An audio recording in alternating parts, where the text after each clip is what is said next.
بننے کے بعد اس کے قدموں میں جنت سمٹ آتی ہے. فرمایا الجنت تحت اقدام امہاتکم کہ جنت تمہاری ماؤں کے قدموں کے نیچے ہے. اور یاد رکھنا جنت جو ہے وہ بتانے کی چیز نہیں ہے, جنت چھپانے کی چیز ہے. جنت کو جنت اسی لیے کہتے ہیں کہ وہ چھپا دی گئی ہے. جن کو جن اس لیے کہتے ہیں کہ وہ چھپی ہوئی مخلوق ہے. جن اور جنت کا مادہ ایک ہی ہے, تو جو جنت ہوگی وہ چھپی ہوئی ہوگی. ہمارے یہاں عورت کا دوسرا نام جنت ہے, اس لیے ہم عورت کو چھپا کر کے رکھتے ہیں.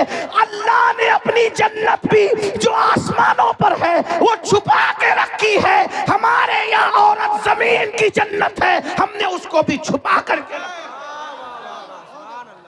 دنیا دکھائی جاتی ہے, جنت نہیں دکھائی جاتی. جنت چھپی ہوئی. جنت کو جنت اسی لیے کہتے ہیں, اہل علم جانتے ہیں جنت کو جنت اسی لیے کہتے ہیں کہ وہ چھپی ہوئی ہے. سنو میری بہنوں, آج کل تو عورتیں ماتے ہیں اگر مریم کی طرح نیک عورت ہو اور یحییٰ کی طرح نیک مرد ہو اور دونوں اکیلے بیٹھنا چاہیں تو میں دونوں کو اکیلے بیٹھنے کی اجازت نہیں دے سکتا. ہے کوئی یحییٰ جیسا نیک مرد, ہے کوئی مریم جیسی نیک عورت؟ جب ان کو اکیلے بیٹھنے کی اجازت نہیں ہے تو یاد رکھنا بیٹیوں, اگر اپنے آپ کو جہنم سے بچانا ہے پردے کی اگر سب مل کر پڑھیں گے تو ایک ہی مرتبہ میں ہزاروں درود و سلام آقائے کریم صلی اللہ وَعَلَىٰ آلِكَ وَأَصْحَابِكَ یا نور اللہ صلی اللہ تعالی علیہ وسلم. عرش حق ہے مسند رفعت رسول اللہ کی, دیکھنی ہے حشر میں عزت رسول اللہ کی. لا ورب العرش جس کو جو ملا ان سے ملا, بٹتی ہے کونین میں نعمت رسول اللہ کی. ہم بھکاری وہ کریم ان کا خدا ان سے فزون, ہم بھکاری وہ کریم ان کا خدا ان سے فزون, اور نہ کہنا نہیں عادت رسول اللہ کی. سورج الٹے پاؤں پلٹے چاند اشارے سے ہو چاک, اندھے نجدی دیکھ لے قدرت رسول اللہ کی. خاک ہو کر عشق میں آرام سے سونا ملا, خاک ہو کر عشق میں آرام سے سونا ملا, خاک ہو کر عشق میں آرام سے سونا ملا. جان کی اکسیر ہے الفت رسول اللہ کی, جان کی اکسیر ہے الفت رسول اللہ کی. اور اے رضا خود صاحب قرآن ہے مداح حضور, تجھ سے کب ممکن ہے پھر مدحت رسول اللہ کی. آج کی یہ محفل خوبصورت سی محفل سرکار قطب الاقطاب قدوۃ الاولیاء مرشد مرشدام رہبر رہبرام سیدی مخدوم الاولق پنڈوی رحمت اللہ علیہ کے پڑوس میں اصلاح عقائد و اعمال کے حوالے سے انعقاد پذیر ہے. سر شام سے آپ نے علامہ نعمان صاحب کو, علامہ جمیل اختر صاحب کو, علامہ صادق رضوی صاحب کو, اور مجھ سے پیشتر ہمارے بھائی حضرت مولانا حافظ محمد علی فیضی صاحب کو, اور ہمارے نقیب اور بڑے عظیم نقیب جناب کفیل انور صاحب, اور بھی دیگر سب لوگوں کو سماعت کر لیا ہے. اتنے بڑے بڑے سورج بلکہ شموس و اقمار چمکے اور چمک کر آپ کی آنکھوں کو چکا چوند کر دیا, اور اب سورج اور چاند چمکانے کے بعد محفل میں چھوٹا سا چراغ اور دیا موم بتی لا کر کے رکھا ہے. اور رات کے پچھلے پہر میں آپ کا بھی امتحان اور میرا بھی امتحان. جب سورج سے آنکھیں چکا چوند ہو جائے تو پھر موم بتی یہ کیا کچھ کام کر سکتی ہے؟ نہیں کر سکتی. لیکن چونکہ حکم ہے میں بہت دیر تک کوئی گفتگو نہیں کروں گا, کیونکہ آپ بہت دیر سے سن رہے ہیں. تھوڑی دیر ایسی بات کر لیتے ہیں جس سے میری بھی اور آپ کی بھی آخرت کا کچھ فائدہ ہو جائے۔ صرف 2 حدیث پڑھنا چاہتا ہوں، 2 حدیثیں پڑھوں گا، اگر آپ کا ذوق سلامت رہا تو بات ہوگی۔ بہت اچھی محفل سجی ہے، منتظمین محفل کو اللہ اس کا صلہ دونوں جہان میں عطا فرمائے۔ اور ویسے یہ بنگال کی سرزمین پر حضور محدث اعظم ہند کی اس علاقے میں محنت ہے، ہمارے بزرگوں کی محنت ہے کہ آج یہ ہزاروں کی تعداد میں جو انسانوں کا ٹھاٹے مارتا ہوا سمندر ہے وہ یوں ہی جمع نہیں ہو جاتا، بلکہ ہمارے بزرگوں کے لگائے ہوئے پودے ہیں جس کو ہم پانی دینے کا شرف حاصل کر رہے ہیں۔ 2 حدیثیں پڑھنا ہے، ملا جلا کر کے پڑھوں گا۔ ایک حدیث بہنوں کے لیے، ایک حدیث صرف بھائیوں کے لیے، دھیان سے سنیے گا۔ اور ایک حدیث میں ایسی پڑھنے جا رہا ہوں کہ یہ حدیث جس نے روایت کیا ہے وہ جلدی روایت کرنے والی ذات نہیں ہے۔ آپ نے اکثر حدیثیں حضرت ابو ہریرہ کی سنی ہوگی، آپ نے اکثر حدیثیں حضرت سیدنا عبداللہ ابن عباس کی سنی ہوگی، آپ نے اکثر حدیثیں عبداللہ ابن مسعود کی سنی ہوگی، آپ نے اکثر حدیثیں ام المومنین سیدہ عائشہ صدیقہ کی سنی ہوگی۔ لیکن آئیے ایک حدیث سنیے، اچھا راوی ایک بھی نہیں ہے، راوی 2 ہیں اور دونوں ایک ساتھ روایت کر رہے ہیں۔ اور راوی کون ہے سنو گے تو دل کی کلیاں مچل جائے گی، دل کی کلیاں کھل جائے گی۔ اللہ اکبر!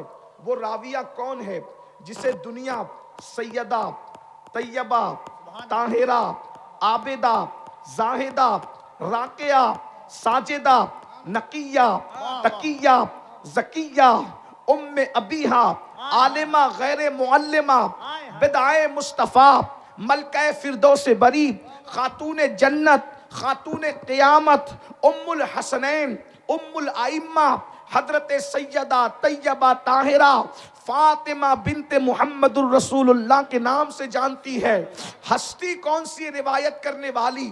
سیدہ کائنات فرماتی ہیں، مخدومہ کائنات فرماتی ہیں، ایک مرتبہ میرے بابا کی یاد آ رہی تھی، اللہ کے رسول علیہ السلام سے ملاقات کے لیے میں نے میرے سرتاج مولائے کائنات سید السادات خاتم الولایت فاتح خیبر سیدنا علی ابن ابو طالب سے کہا میرے سرتاج چلیں، بابا کی بڑی یاد آ رہی ہے، آقا کی بڑی یاد آ رہی ہے۔ ہم دونوں نکلے اور نکلنے کے بعد بابا کے گھر گئے تو ہم نے بابا کو کس حالت میں پایا؟ اللہ اکبر! محسوس کرنے والے محسوس کریں، بہنوں کی بھائیوں کی سب کی خاص توجہ۔ اللہ اکبر! سیدہ کائنات فرماتی ہیں جب ہم بابا کے گھر گئے تو ہم نے بابا کو اس حال میں پایا کہ اللہ کے رسول اس طریقے سے اپنے دونوں گھٹنوں پر ہاتھ رکھ کر کے، اللہ اکبر! توجہ کریں، اگر آپ کو نظر آ رہا ہے، اللہ اللہ، آقا نے دونوں گھٹنوں کو اس طریقے سے ہاتھوں سے جوڑ رکھا ہے اور دونوں گھٹنوں پہ سر رکھا ہے اور سر رکھ کر کے موٹے موٹے آنسوؤں سے رو رہے ہیں۔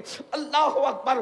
یہ بیٹھنے کی کیفیت دیکھیں، انسان اس وقت اس کیفیت میں بیٹھتا ہے جب وہ بڑا غمگین ہوتا ہے، اس کو کچھ دکھڑا یاد آتا ہے، اس کو کوئی تکلیف یاد آتی ہے۔ اللہ اکبر! ذرا دیکھیں تو صحیح، اللہ اللہ، جس کے صدقے میں کائنات کی خوشیاں ملتی ہے، جس کے صدقے میں کائنات کو خوشیاں ملتی ہے، بلکہ جس کے صدقے میں خوشی کا وجود ہے، جس کے صدقے میں خوشیاں پیدا کی گئی ہے، آدم کو خوشیاں ملی ہے، جس کے صدقے میں نوح کو خوشیاں ملی ہے، جس کے صدقے میں داؤد کو خوشیاں ملی ہے، جس کے صدقے میں ایوب کو خوشیاں ملی ہے، جس کے صدقے میں یوسف کو خوشیاں ملی ہے، جس کے صدقے میں ابراہیم کو خوشیاں ملی ہے، جس کے صدقے میں بلکہ خوشیوں کی سوغات جس کے نالین کی خیرات ہے، میرے امام کہتے ہیں ان کے نثار کوئی کیسے ہی رنج میں ہو، ان کے نثار کوئی کیسے ہی رنج میں ہو، جب یاد آ گئے ہیں سب غم بھلا دیے ہیں۔ اللہ اللہ اکبر، ہر خوشی ان کی نالین کا صدقہ ہے۔ لیکن آج ہوا کیا ہے؟ سیدہ کائنات بیان کر رہی ہے، آج ہوا کیا ہے؟ رسول اللہ گھٹنوں میں سر رکھ کر کے رو رہے ہیں۔ میرے بھائی محمد علی فیضی آج کلام پڑھ رہے تھے، بڑا خوبصورت سا کلام۔ حضور آپ کو دیکھنا چاہتا ہوں۔ اللہ اکبر، کتنی خوبصورت وہ آنکھیں ہیں جو مصطفیٰ جان رحمت کو دیکھتی ہیں، جو مصطفیٰ جان رحمت کو تکتی ہے، جو مصطفیٰ جان رحمت کا دیدار کرتی ہے۔ اللہ اکبر، خدا کرے یہ مکڑا، خدا کرے یہ جملہ، خدا کرے یہ مصرع حضور کی بارگاہ میں مقبول ہو جائے اور کبھی پردہ اٹھے اور ہمیں دیدار نصیب ہو جائے۔ یاد رکھنا، یہ پڑھنا رسمی نہیں ہے۔ اگر آج بھی کوئی دل سے کہے حضور آپ کو دیکھنا چاہتا ہوں، تو محفل سے اٹھے گا بعد میں، پہلے یار کا دیدار نصیب ہو جائے گا۔ اللہ اکبر، آپ سمجھتے کیا ہیں؟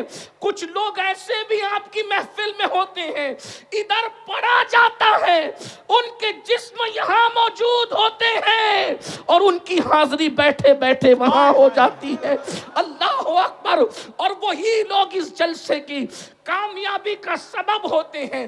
بھائی کفیل کہتے ہیں کہ ہمارے آنے سے کامیابی ہوتی نہیں، اس مجمع میں ایسے بھی قلندر بیٹھے ہوئے ہیں جن کے آنسو پوری محفل کی ضمانت، مقبولیت کی ضمانت ہو جاتے ہیں۔ اللہ اکبر، لیکن دھیان سے سنو اللہ والو، اللہ اکبر، سیدہ کائنات فرما رہی ہیں، حضور گھٹنوں میں سر رکھ کر رو رہے ہیں۔ حضور کے درد کو محسوس تو کرو، حضور کے عشق میں تڑپنے والوں، حضور کے عشق میں مچلنے والوں، ابھی مچل مچل کر نعت پڑھ رہے تھے، مجھے تمہارے مقدر پہ رشک آ رہا تھا۔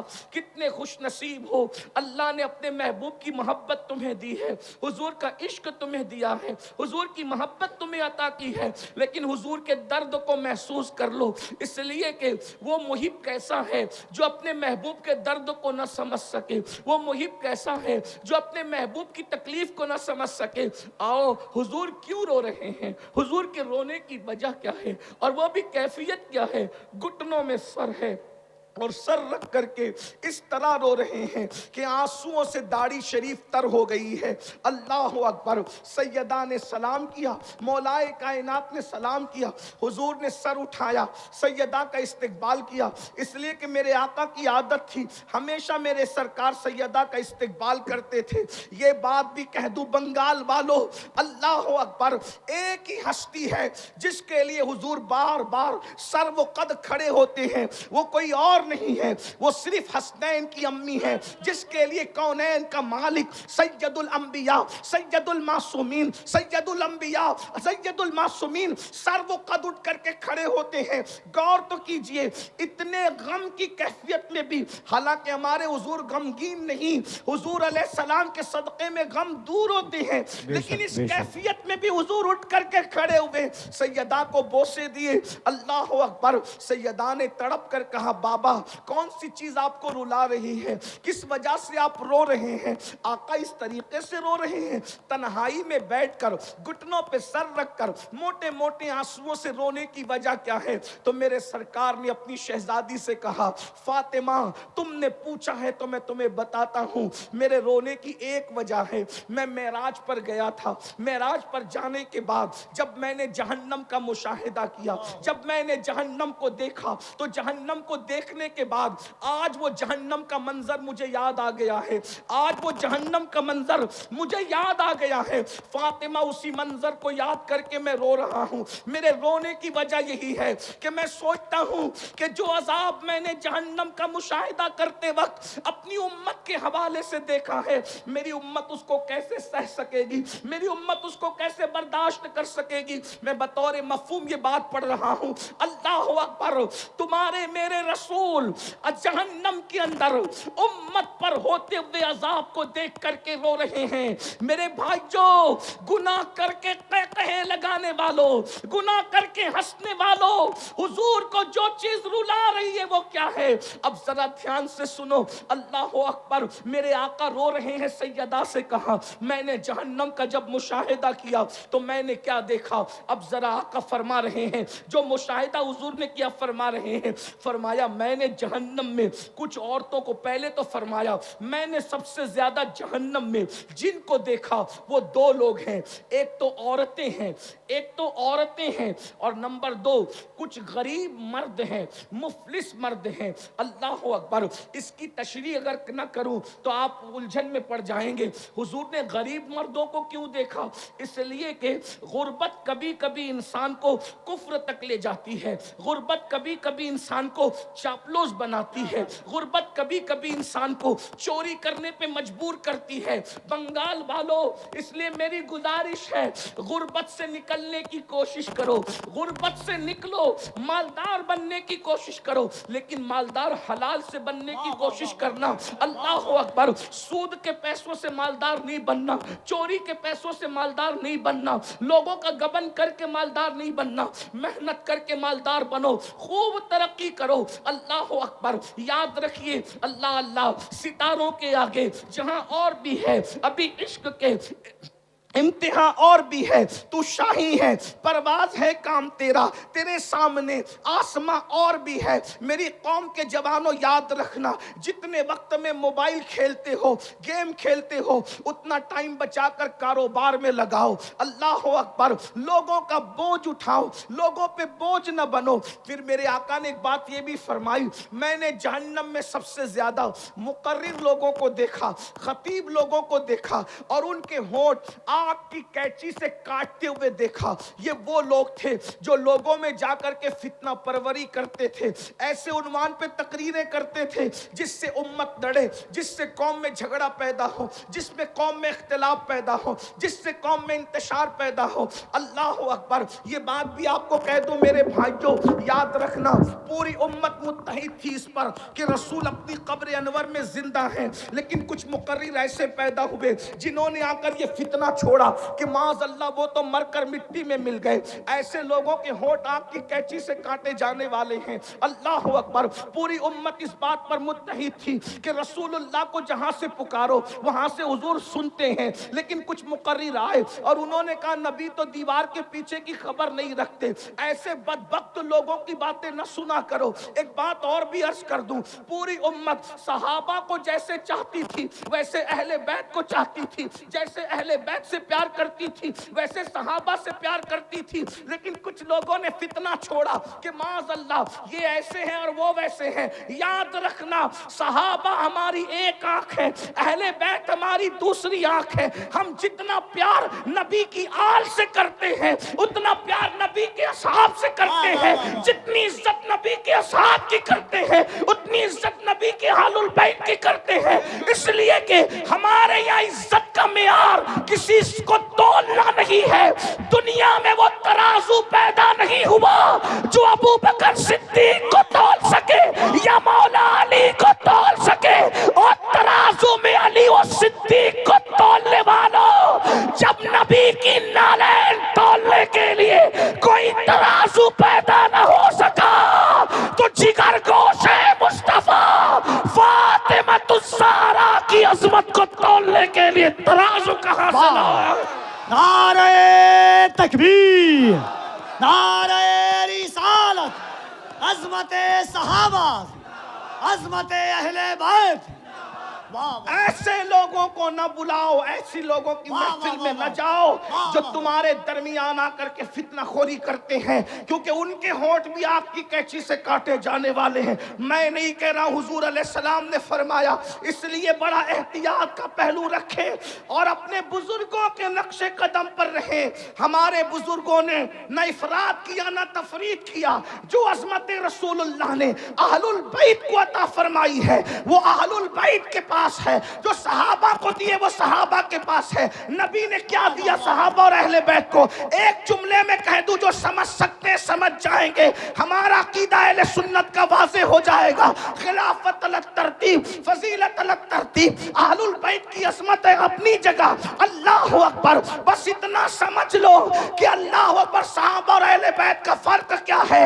صحابی وہ ہے ابو بکر صدیق کی شکل میں جس کے کندھوں پہ نبی بیٹھتے ہیں۔ توجہ فرمائے، اگر جملہ دل میں اتر جائے تو دعا دینا۔ صحابی وہ ہے جو نبی کو کندھوں پہ اٹھاتا ہے، اور اہل البیت وہ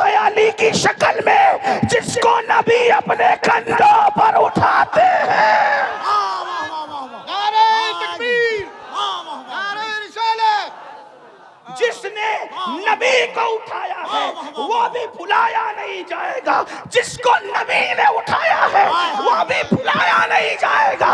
جو نبی کو گود میں سلائے وہ ابو بکر کا بھی جواب نہیں ہے، اور جو نبی کے بستر پہ سو جائے.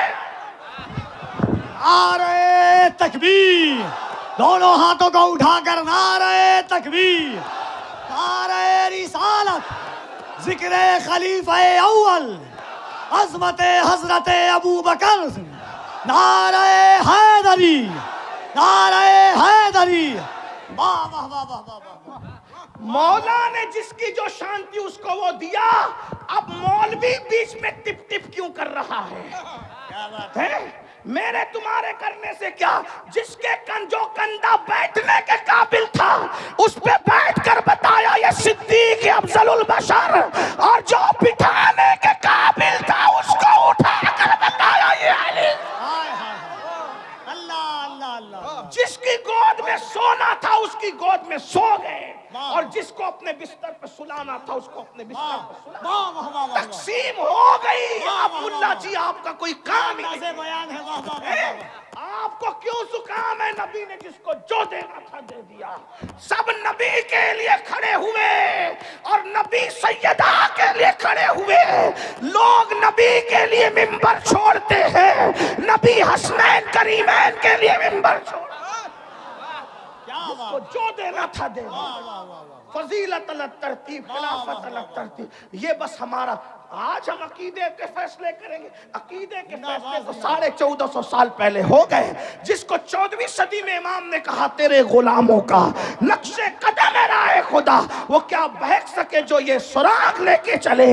اور جنا بنے گی محبان 4 یار کی قبر. ہائے ہائے ہائے ہائے. ہم 1-2 کو نہیں مانتے، ہم تو نبی کے چاروں یاروں کو مانتے ہیں. اور چاروں یار کو نہیں بلکہ نبی کے سب یاروں کو مانتے ہیں. اور جو 4 یاروں کو مانتا ہے اس کی قبر، وہ جنت میں جائے گا تب جائے گا، لیکن اس کی قبر بھی جنت بنے گی. اس کی قبر بھی جنت بنے گی. یہ جملے پر میں بنگال والوں کو نہیں کہوں گا کہ بولو سبحان اللہ. یہ جملہ اتنا قیمتی ہے کہ سنی کی قبر جنت بنے گی. اس پر اگر سنی نہ بولے گا تو کون بولے گا؟ ہماری قبر جنت کے باغوں میں سے باغ بنے گی انشاءاللہ. امام کہتے جنا بنے گی محبان 4 یار کی قبر، جو اپنے سینوں میں یہ 4 باغ لے کے چلے. تو حضور علیہ السلام نے بہت کچھ دیکھا، لیکن جو دیکھا میں آپ کے سامنے پیش کر رہا ہوں. آقا فرماتے ہیں میں نے دیکھا جہنم کے اندر عورتیں کثرت سے ہیں، غریب مرد ہیں، مقرر لوگ ہیں، علم والے لوگ ہیں جو عمل نہیں کرتے تھے، جن کے بارے میں قرآن کہتا ہے لما تقولون ما لا تفعلون. اس سے زیادہ میں کیا کہوں. اللہ اکبر. پوری رات لوگوں کو کہا نماز پڑھو، فجر میں خود سو رہا ہے، ہونٹ کینچی سے کٹنے ہیں. اللہ اکبر. خدا اپنی پناہ میں رکھے. لوگ کہتے بہت آسان ہے مقرر ہونا. میں نے کہا بہت مشکل ہے مقرر ہونا، اس لیے کہ اللہ اکبر پبلک والا مقرر ہونا آسان ہے، اللہ والا مقرر ہونا بہت مشکل ہے. اور اللہ ہمیں اللہ والا بنائے، اس لیے کہ یہ دنیا ہے، یہ دنیا تو بھول جاتی ہے. 4 مہینے اگر مقرر صاحب بیمار رہے لوگ اس کا نام بھی بھول جاتے ہیں.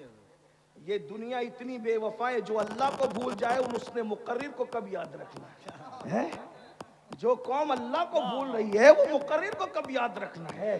جو قوم اللہ کو بھول رہی ہے وہ پیر کو کب یاد رکھنا ہے؟ جو قوم اللہ کو بھول رہی ہے وہ ناطقہ کو کب یاد رکھنا ہے؟ اس لیے ہمیں چاہیے کہ ان کی فکر کرنے کی بجائے اس کی فکر کرے. یار کو راضی کر لے. جو پیا کو بھائے اختر وہ سہانا راگ ہے، جو پیا کو بھائے اختر وہ سہانا راگ ہے. جس سے ناخوش ہے پیا وہ راگنی اچھی نہیں. اور آپ کو بھی کہتا ہوں اللہ کو راضی کرنے کی کوشش کرو، اس لیے کہ دنیا نے بھول جانا. یار راضی ہے تو سکون سے سوئیں گے، کوئی آئے یا نہ آئے قبر جنت کے باغوں میں سے باغ بنے گی. اور ایک بات بتاؤں، کوئی آئے یا نہ آئے جس کے عشق میں وفا کیا تھا وہ مصطفیٰ جان رحمت ضرور تشریف لائیں گے. یہاں کہتے ہو نا حضور آپ کو دیکھنا چاہتا ہوں، وہ تمہاری قبر میں آ کر کے دیدار کرائیں گے. ایک بار نہیں بار بار کرائیں گے. جتنا عشق ہوگا اس کے مطابق دیدار نصیب ہوگا. اور صرف ان کا نہیں ہوگا، ان کی آل کا بھی ہوگا، ان کے اصحاب کا بھی ہوگا. جیسا عشق ہے ویسی بات ہے. تو میں عرض کر رہا تھا, میں بات طول نہ دیتے ہوئے, بات بالکل طول نہ دیتے ہوئے طویل ہو جاتی ہے, عادت بگڑی ہوئی ہے, خدا کرے یہ عادت بھی سدھر جائے. اللہ اکبر. توجہ کریں, آقا فرماتے ہیں ہم نے جہنم کا مشاہدہ کیا تو دیکھا کچھ عورتیں اوندھے منہ جہنم میں لٹکی ہوئی ہے, ننگی عورتیں اوندھے منہ جہنم میں لٹکی ہوئی ہے, ان کا سر نیچے ہے, ان کے پیر اوپر ہے. اللہ اکبر. کہاں؟ جہنم میں. اگر کمرے میں بھی کسی کو اوندھے منہ لٹکا دو میرے بھائی, کسی کو کمرے میں بھی اوندھے منہ لٹکا دو تو اس کا حال کیا ہوتا ہے؟ اگر سجدہ 10 منٹ کا ہو جائے تو بھی سانسیں اکھڑنے لگتی ہے, ہاتھ کا وزن بے چین کرنے لگتا ہے. لیکن اللہ اکبر, پہلے تو جہنم کی وادی, اس میں عورتوں کا اوندھے منہ نیچے سر اوپر پیر, ننگے بدن اوندھے منہ لٹکنا, اور پھر بالوں سے ان عورتوں کو باندھ دیا گیا تھا. اللہ اکبر. وہ عورتیں چیختی چلاتی تھی. میرے آقا نے فرمایا, میں نے پوچھا جبریل یہ کون عورتیں ہیں اوندھے منہ جہنم میں لٹکی ہوئی ہے؟ اگر تمہیں بھی اپنی ماں سے پیار ہے تو ان تک یہ بات پہنچانا رسول اللہ کی, اپنی بہن سے پیار ہے, بیوی سے پیار ہے, بیٹی سے پیار ہے, ان تک پہنچانا. اور جو بہنیں اپنے آپ سے پیار کرتی وہ بھی سن لیں. اللہ اکبر. آقا فرماتے میں نے جبریل سے پوچھا جبریل یہ کون عورتیں ہیں جو اوندھے منہ ننگی جہنم میں لٹکی ہوئی ہے؟ جبریل امین عرض کرتے یا رسول اللہ صلی اللہ علیہ وآلہ وسلم, یہ آپ کی امت کی وہ عورتیں ہیں جو دنیا کے اندر بے پردہ رہا کرتی تھی, دنیا میں بے پردہ رہتی تھی, اجنبی مردوں سے باتیں کرتی تھی. اور آقا سے عرض کی یا رسول اللہ یہ شادی شدہ ہونے کے بعد بھی دوسرے مردوں کے ساتھ ناجائز تعلقات قائم کرتی تھی. 3 باتیں بطور مفہوم میں نے پڑھا ہے. نمبر 1, بے پردہ رہتی تھی. اے میری بہنوں, آپ اجتماع میں آئی ہو, اس اصلاح معاشرہ کی محفل میں آئی ہو, زیادہ تر آپ پر توجہ ہم لوگوں کی نہیں ہوتی, ہم آپ سے بات نہیں کر پاتے, لیکن آج خصوصی یہ ایک بات میں آپ سے کرنا چاہتا ہوں. خدا کے لیے اپنے آپ سے پیار کر لو. جہنم میں عورتیں اس لیے جائے گی کہ انہوں نے پردہ نہیں کیا ہوگا, وہ بے پردہ رہتی ہوگی. ایک بات آپ کو بتاؤں میری بہنوں, کسی مرد کے سامنے آپ کو بے پردہ جانے کی اجازت نہیں ہے. آپ کا جو محرم ہے, بھائی ہے, باپ ہے, یعنی جو آپ کے رشتہ دار ہیں, حقیقی رشتہ دار, ان کے سامنے تو آپ چہرہ کھول سکتی ہے.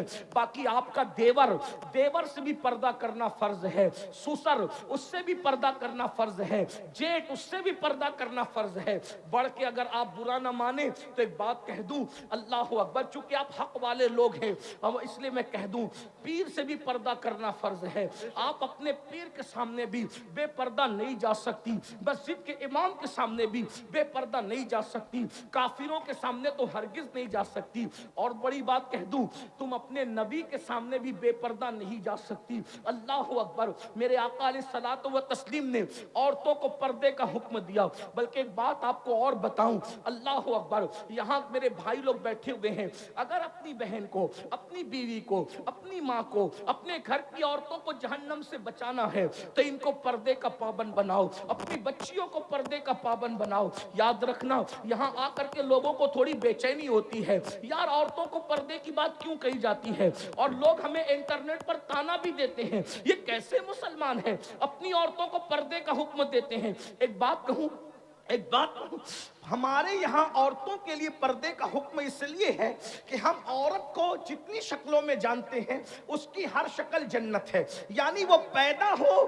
تو بیٹی کی شکل میں ہے تو وہ ماں باپ کے لیے جنت ہے, وہ جوان ہو کر کے شوہر والی ہو جائے, نیک بیوی شوہر کے لیے جنت ہے, وہ ماں بن جائے تو ماں بننے کے بعد اس کے قدموں میں جنت سمٹ آتی ہے. فرمایا الجنت تحت اقدام الامہاتکم, کہ جنت تمہاری ماؤں کے قدموں کے نیچے ہے. اور یاد رکھنا, جنت جو ہے وہ بتانے کی چیز نہیں ہے, جنت چھپانے کی چیز ہے. جنت کو جنت اسی لیے کہتے ہیں کہ وہ چھپا دی گئی ہے. جن کو جن اس لیے کہتے ہیں کہ وہ چھپی ہوئی مخلوق ہے.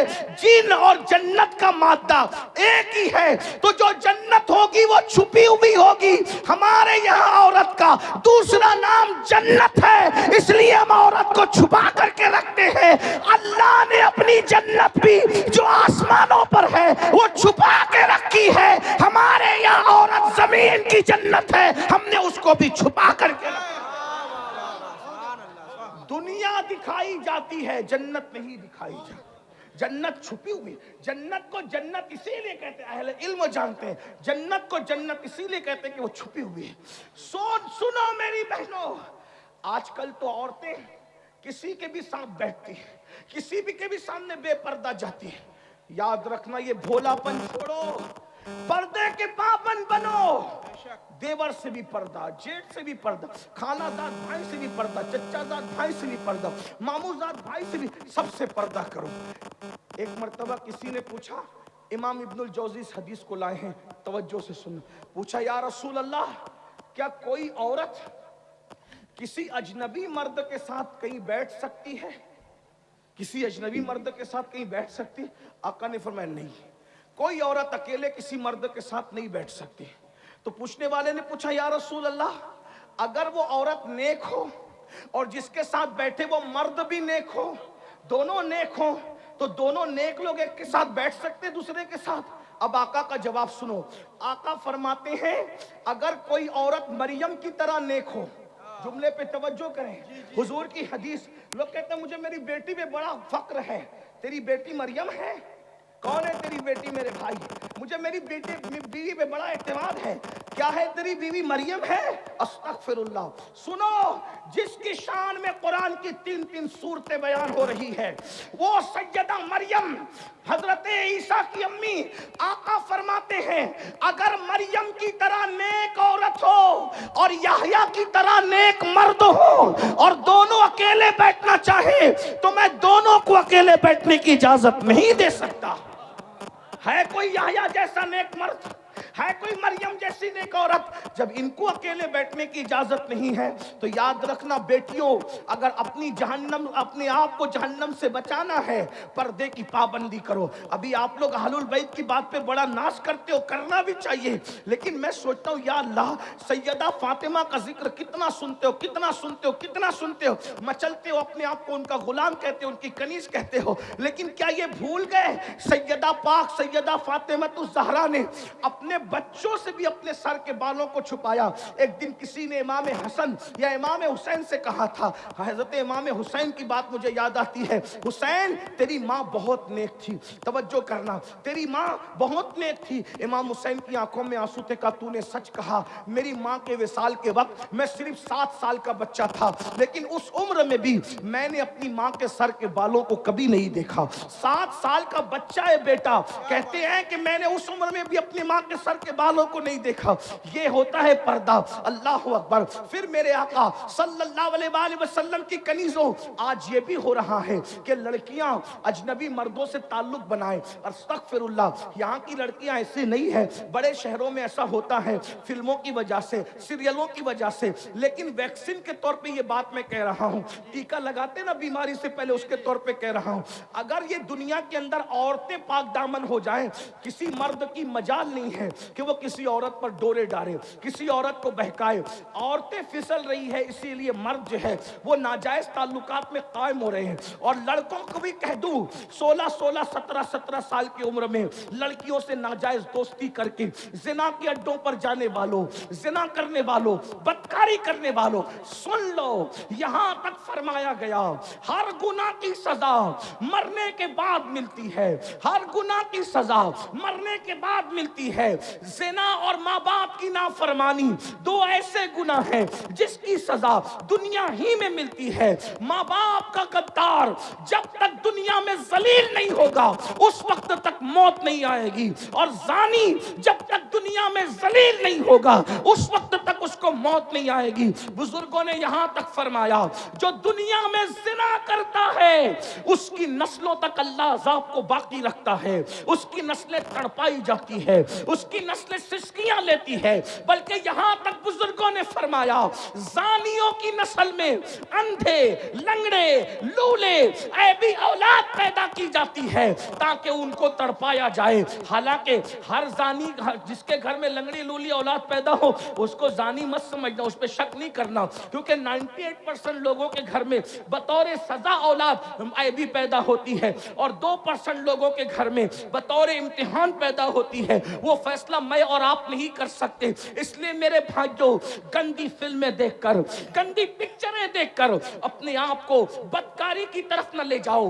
اللہ کے رسول صلی اللہ علیہ وآلہ وسلم کے فرمان کا مفہوم ہے، پوری امت کو جتنا عذاب ہوگا اس کا آدھا عذاب زنا کرنے والوں کو ہوگا جو شادی شدہ عورتوں کے ساتھ زنا کرتے ہوں گے. میرے آقا علیہ الصلوۃ والتسلیم فرماتے ہیں جہنم کی آگ کا بنا ہوا کرتا زانیوں کو پہنایا جائے گا.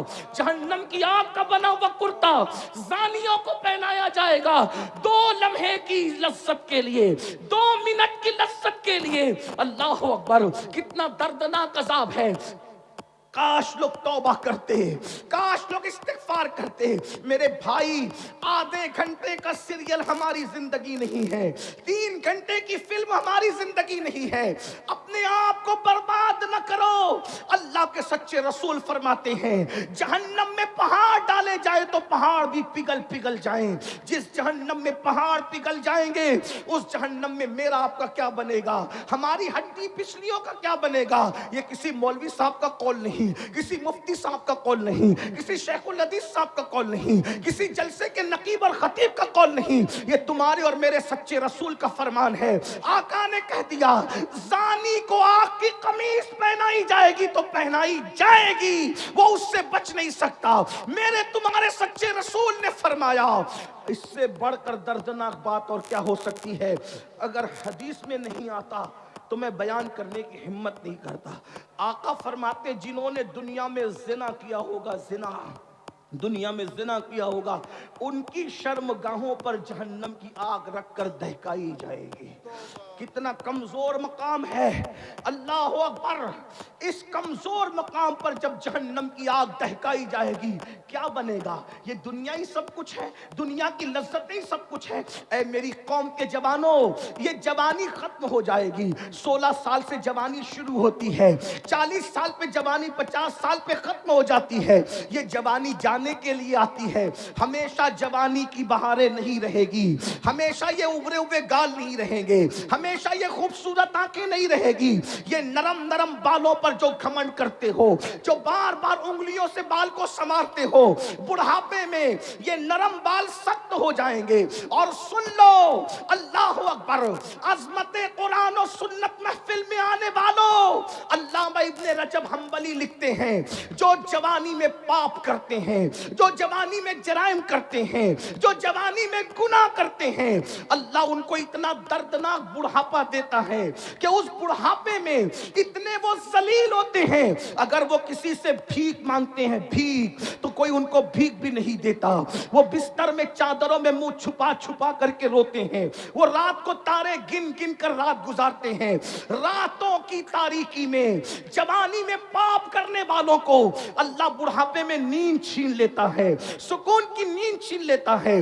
دولت کے نشے میں، حسن کے نشے میں، جوانی کے نشے میں خدا کے غضب کو چیلنج کرنے والے جوانوں سن لو، نرم گدوں کو دولت کے بلبوتے پہ خریدا جا سکتا ہے مگر سکون کی نیند نہیں خریدی جا سکتی. میرے آقا علیہ السلام کے غلاموں، بڑھاپا آئے گا، 1 گھنٹے کے اندر تمہاری زندگی ختم نہیں ہوگی. 3 گھنٹے کی فلم تمہاری زندگی نہیں ہے. ابن رجب حنبلی کہہ رہے ہیں جس نے جوانی میں پاپ کیا ہوگا اتنا دردناک بڑھاپا آئے گا کہ راتوں کو تارے گنے گا، اس کو نیند نہیں آئے گی، تڑپے گا، اس کو نیند نہیں آئے گی. وہ موت مانگے گا، اس کو موت نہیں آئے گی. لوگوں سے بھیک مانگے گا، اس کو بھیک نہیں ملے گی. بستر میں منہ چھپا چھپا کے روئے گا. بڑھاپے میں تو دوست بھی ساتھ چھوڑ دیتے ہیں. ارے دوست کیا، بیوی بھی منہ نہیں لگاتی بڈھوں کو بڑھاپے میں. کوئی بوڑھا اس کو نہ سمجھے کہ میں اس کو ذلیل کرنے آیا ہوں. یاد رکھنا، جوانی میں پاپ سے بچو، جوانی میں جرائم سے بچو. کوئی دیکھے نہ دیکھے، اللہ دیکھ رہا ہے اور بڑھاپا آنے والا ہے. اور اگر آج سے پہلے کسی نے زنا کیا، گندی فلم دیکھی، گندی پکچر دیکھی، گانوں میں اپنا وقت ضائع کیا، اللہ کو منا لو، اللہ کو راضی کر لو، خدا کو راضی کر لو. اپنی بہنوں سے بھی کہتا ہوں میری بہنوں سچی توبہ کر لو، اپنے آپ کو بدل دو. اس لیے کہ ابن رجب